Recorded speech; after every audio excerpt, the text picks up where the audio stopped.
Koppam police station അതിന്റെ tender നടപടിയിലേക്ക് കടന്നിട്ടുണ്ട്. August 15 tender നടപടി ആരംഭിക്കുമെന്നാണ് ഇപ്പോൾ ബന്ധപ്പെട്ട ഡിപ്പാർട്ട്മെന്റ് അറിയിച്ചിട്ടുള്ളത്. അതിന്റെ DPR തയ്യാറാക്കി മണ്ണ് പരിശോധന എല്ലാം കഴിഞ്ഞ് അതിന്റെ TS പോയി ഇപ്പോൾ ടെൻഡറിലേക്ക് കടക്കുകയാണ്. അപ്പോൾ അത് ഓഗസ്റ്റ് 15 ടെൻഡർ നടപടി ആരംഭിക്കും. പിന്നെ പട്ടാമ്പി ഫയർ സ്റ്റേഷന് പുതിയ സ്ഥലം, കെട്ടിടത്തിന് ഫണ്ടുണ്ട്.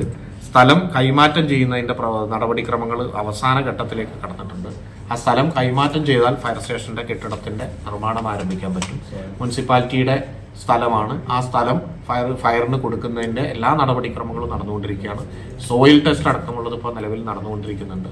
അപ്പോൾ അത് ഈ നടപടിക്രമങ്ങൾ പൂർത്തീകരിച്ചു കഴിഞ്ഞാൽ അതിന്റെ നിർമ്മാണം ആരംഭിക്കാൻ കഴിയും.